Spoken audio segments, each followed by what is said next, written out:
Great stuff from the Port Power guys. Really good sports there. And I can only count 4 boats here at the moment. Tessa Parkinson, so record point, unable to make it to the start line. Yeah, you can just see them getting back on the uprighted boat there, but we're under a minute until the last start of today's racing. So you can see we've got 4 boats in this race. They're lining up, they're working on their slow boat handling, judging the time on distance from the line, having a look at the pressure up the course. They'd be building a strategy as to when they're going to accelerate here. And sort of shut them out a bit. 14 seconds to go. The committee boat there on the right-hand side of the screen, you can see the start flag up. We're very close, about 6 seconds now to the start. ID, there we go, winning the boat end of the start here, flying off the line. What a great start from all 4 teams here. You can see they've all gone for the boat end approach here, wanting to maximise their distance to the boundary.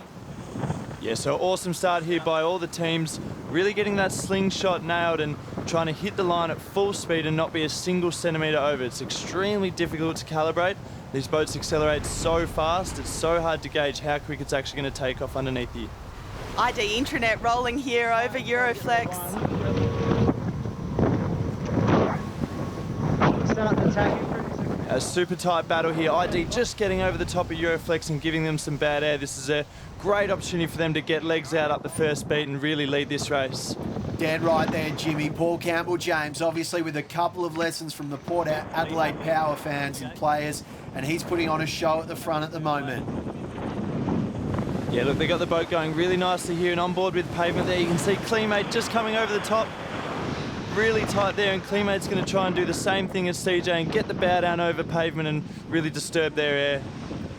It's quite a challenge on this race course just to keep your air clean and maximise your distance between the boundaries. More to go, Fang. Max. Copy. Yeah, you can hear the fever on board there with CJ, really keeping the boys nice and tight in a tough position. Okay, stand by tack. Go, Ed. Critical manoeuvre this one. Go. They need a fast tack here on that right-hand boundary. They've got rights and they're still ahead of Euroflex. Beautiful camera angle, that one, as we see Ian Jensen take a look at what's ahead of him. This is a really thrilling duel unfolding, and let's not forget the battle between Cleanmate and Pavement as well. We might only have 4 machines, but they're all throwing it down at the moment. You could cover them with a blanket at the moment. This is fantastic racing. It's what we've been waiting for, and the boys are delivering. Attacking these boys is nice. Max weight, please. You can hear CJ asking max weight, max main trim. He's giving this everything he's got. They're really powering the boat up here, trying to keep a little bit higher to get up to Euroflex's line. But this is the first upwind we've seen ID in front of Euroflex. It's awesome to see, in some 50 metres as well. It's nothing to sneeze at. On the first leg, they're already putting some serious metres into Euroflex, and maybe, just maybe, this is the chink in the armour they needed to see to really drive the wedge home. But just on cue, the Wizard of Wanji weaves his wand, and here they go again, the Euroflex boys. Oh, it's close. Yeah, and you can see really good anticipation there from the guys on Euroflex. They've made it a little further up that initial boundary, and now they're in the gap between the ships. So really good strategical move there, and CJ's just been bounced early. So I think they're going to lose a little bit of distance there, and Euroflex could come back strong here. Quite hard on this race course, Jimmy. There's good breeze coming down the middle. It looks lighter on each side of the course. Go harder, Fang. CJ wants a little more from the ID boys. He wants them to go that little bit harder, and they need to, because their lead from 50 metres has evaporated. Now they're trailing. Okay, stand by tack. It's tense stuff out on there as they're on other sides of the course at the moment, eyeballing each other. It's like a dogfight.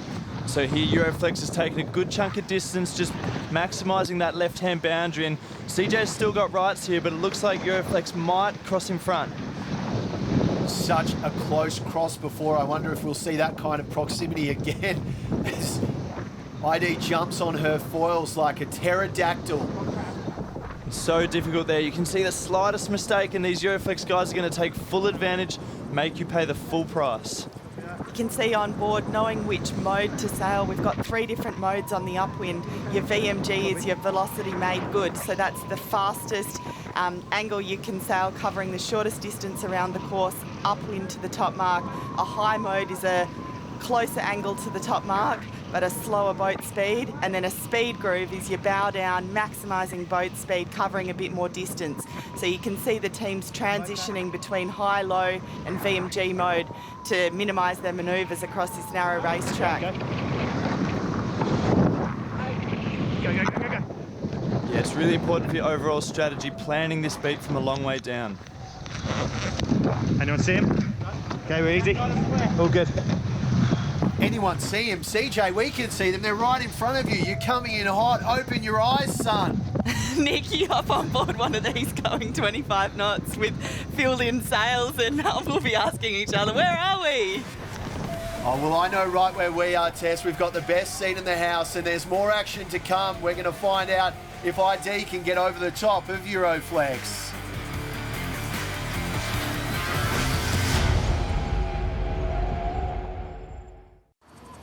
We're on giant shoulders at the moment, on board Euroflex. Not far from a board drop here. Standing by. In you come. Go board. Yeah, you can see the uncharacteristic mistake from Euroflex just falling off the foils just before that jibe. This is going to be a really slow one. CJ's going to be licking his lips here. Just keep it down. Yep. Take some lift there, Goobs. I'm probably minimum. And Nathan Outridge just saying their Goobs need a little more lift. We've got all the foils down, so they've got to have the bowman, Ian Jensen. He's now trimming that windward foil, and they have to be completely in sync. See Pavement here, they've got their windward foil up, opting for that faster option downwind. And it's going to be a little more difficult to handle, a little more unstable as they go, but higher top speeds. Yeah, and plenty of strategy out there on the course. Cleanmate's certainly making the most of her time in the sun. Jack, you're on the water. How's it unfolding in front of you? Yeah, that was really well handled by Olivia and the Cleanmate. That was very windy around the top mark. She had one failed attempt to bear away, then had another go at it and nailed it. So that's great work by the Cleanmate. Pavement's going to come roaring down here in great breeze as well. So watch out for Steve and the boys to really let it fire. Looking forward to that, and it does seem that Cleanmate is firing at the moment. She's in a hot battle, Olivia Price, a fantastic sailor, and according to her, pretty handy in the kitchen when it comes to making pasta bake as well, Tess. Have you sampled that? I haven't been able to, Nick, but I agree. Look, she's doing an outstanding job here with her 2 crew, Josh McKnight and Matt Chew. They're opting for the 4-point foiling on the downwind in this little contest they've got going on board with Pavement. You can see Pavement have got their windward foil out of the water, so they're going for that top speed. They do have to cover more distance, which puts a lot of pressure on the mechanics of the manoeuvres here. Going into another jibe, coming through, you'll see the bowman then out of the jibe, lift up that windward foil and get the boat flying. So it's a real challenge to decide which technique's going to work on these downwinds in this varying pressure and the narrow racetrack. Dan Morris certainly looking intense. Jimmy, in a race like this one, when you know you really are in a hot battle between Pavement and Cleanmate, does the intensity go up a level? Do you really start to push those little small gains there? Yeah, absolutely. And you see Cleanmate here absolutely smoking it. They got way better pace than the Pavement team, and they're actually making much better distance down the track. So look, Olivia's eating up those meters really quick, and Pavement's got to get a move on or she's just going to smoke straight by. We saw Steve Thomas get leapfrogged on the finish line by ID in an earlier race today.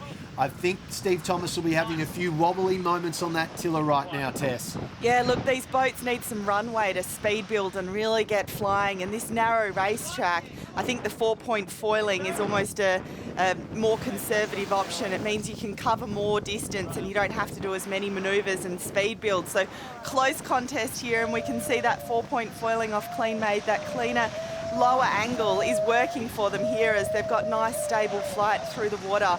Pavement coming up, a bit more pressure on board. Copy that. All right, I'm all right. Instruction, got a jibe? Yeah, Olivia Price doing an awesome job there. She's got this race. Pavement's got to do something here. Cherry marker. Well, how exciting for Olivia Price. She was given a small window and she's just burst through and created a doorway. Awesome racing from her. Great job. Euroflex, take a stern. Copy. See him? Yeah. Clear here. All right. Seemed pretty concerned about where pavement was. Probably should have had a little more concern about where Euroflex was. Yeah, Matty Chu on the bow there and Josh McKnight, the Moth World Champion, in the middle. They got this boat going really well as they just crash off the foils there. Nothing's guaranteed, but definitely finding the right mode for most of this downwind. And Steve Thomas is going to be scratching his head. He's not going to know what happened there. So difficult to be able to pick that accurate angle with so much going on the boat and the pressure going up and down and so many jibes here. So it's just, you know, it looks easy when we see them stably flying through the air, but that trim, the button, the accuracy of the skipper on the foils is just critical to control that ride height. Yeah, and you can see how hard these sheets are to pull in. Glenn Ashby in the middle having to bend his back and bend his knees just to get that sheet on. It's incredibly heavy. And here you go, here's ID coming out of the tack. Just hang off the wire, hook up, and then Ed Pow, you can see he's gassed. He's really got to dig deep here to get that foil up and keep it moving.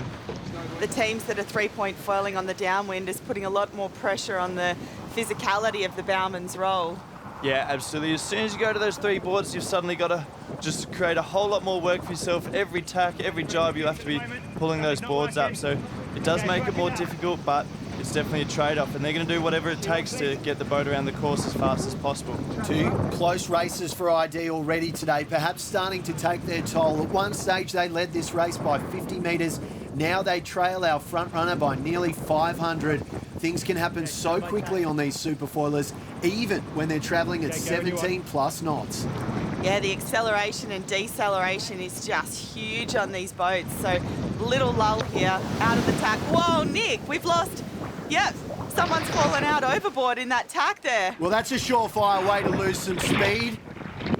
And judging by the terrible stroke, I'd say it's Paul Campbell-James doggy paddling his way to safety.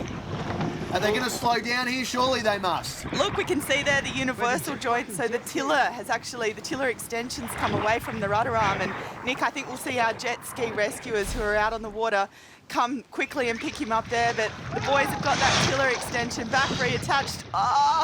Oh, Paul Campbell-James, nice dismount there, probably 4.5 for the splash landing. Certainly a little sloppy there. I wonder if it's going to be as sloppy trying to get on board ID, our second placed at the moment. Here comes the jet ski whizzing to get him back on there. Yeah, it's really tough for the skipper. Everyone on the boat's got something solid to hold on to except for him. So when he leans on that tiller, if he leans too hard or becomes unbalanced, well, he's just turning the wheel of the boat and he's going to flick him straight off. I think they're going on sailing without him here. It doesn't look like they're too upset as Fang takes the tiller and Ed Powy's power's on. And, well, this is going to be a long ride for Paul Campbell-James. He's got to think of a suitable excuse. Meanwhile, the boys have to decide if they want to let him back on.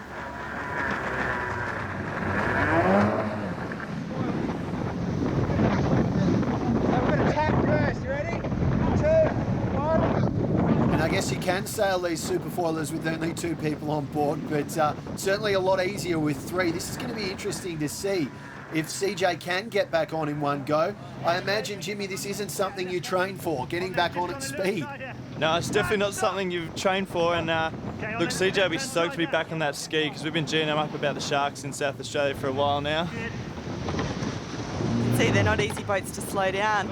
Fang and Ed have both done a lot of 49er sailing here, which is the 2-person Olympic skiff class. So you can see they're using their technique. CJ, quick transition back on board the boat.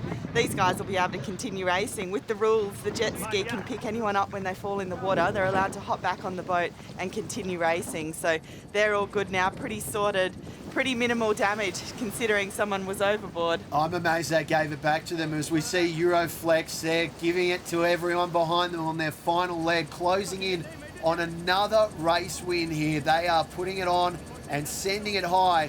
Everyone else at the moment is just holding on for dear life, and occasionally, as we've just seen, the grip slips. Paul Campbell-James pushing so hard he ended up in the drink. We're still boating on the cano too, so I can't, I've got nothing in my sheet here. It's got nothing here at all in my sheet. It's coming now. Here we go. Yeah, and you can see there, Goobs, the bowman there, leaning in, pushing those buttons, trimming that windward foil, and that's going to help Nathan fly the boat. They have to be in sync. Nice flush, big twist An here. amateur DJ, perhaps his fingers sure was on the button just then, Goobs. As we see Euroflex is continuing their stranglehold on the SuperFoiler Grand Prix, closing in on victory number 4.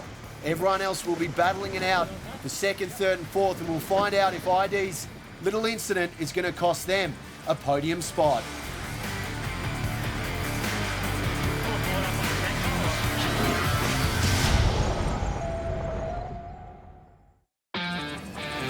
Four from 4, Tessa Parkinson, the Euroflex. They're the best in the world. They're proving it right now. What would they be thinking as they close in on a clean sweep of Saturday? Yeah, great sailing. They're on the final leg here into the finish line. The bowman's working pretty hard getting the lift on the foils right, having a look at the ley lines and their final approach into the finish line. Going above them. Okay, stand by, Joe. Joby. Jimmy, it looks like they've done enough at the moment to hold on to 2nd, or is the battle going to continue until they physically cross that line? Yeah, look, there's heaps happening here, and it's anyone's game still at the moment. ID just hemorrhaging a little bit downwind here, losing a few metres, not quite getting the mode right, but here's Euroflex just absolutely smoking across the finish line. You can see that's not the finish boat on the screen there. They've got a little bit further to sail. They're going to do one more jibe. Rolling through here, you'll see the finish boat and the pin approach very, very shortly. They're very close to the finish. Tessa, they've got so much of a buffer, they could roll out a picnic mat, open a cold one, and still celebrate victory. This has been peerless today. Yeah, look, they've just realised the finish is up a bit, so they've raised the windward foil to allow the boat to sail higher. Got more weight out on the wire there, pinned the sails in, sailing a little bit higher, and we'll see the finish just come into the picture there with that black and white checkered mark. Just crossing the line here very shortly. And just hearing Nathan Outeridge there say we've kept it in one piece. Such is the difficulty of taming these beasts, Jimmy. Yeah, absolutely. Just looking to preserve the assets here. They're going to do a full check over the boat and make sure it's ready for the next one. Further back, the battle continues. Paul Campbell-James's slip-up as pavement prowling. Big shoulders, Calling big shoulders, weight out, just trying to get real control over the boat. Yeah, and you can see pavement there on the inside. They're going to have a really good shot at ID here, and they might take the lead. There's a really close battle for 2nd place here.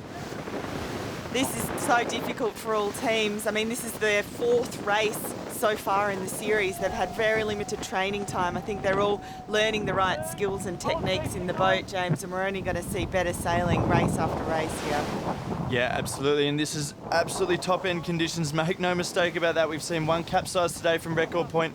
These guys are absolutely on the limit, and you do have to keep pushing as hard as you can to try and get these races. Steve Thomas will be loving this. ID ruined his day earlier when they snatched one. Now it's Pavement's turn to steamroll them. Steve won't be missing his chance. He'll be pushing all the way to the line. Absolutely, and you can see ID a little down speed here, just stuck like glue to the water. They've got to get it up on the foils, but their leeward foil's actually raised up, so they may not realise that. They can't see through the sails. They're in a really bad setup here, so a few mistakes, and this is Pavement's chance. This is their 6th lap in pretty rough conditions out here, James. So these guys would be, you know, they've been 3-point foiling a lot on the downwind, working hard with the foils. Yeah, see Ed Power, he's sucking in the big ones there. He's working super hard. His heart rate will be at max, and you can't make any mistakes.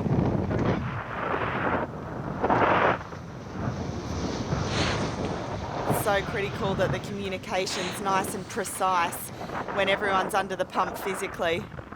Yeah, and Dan Morris just getting that precision trim on the foil. You saw them crash down.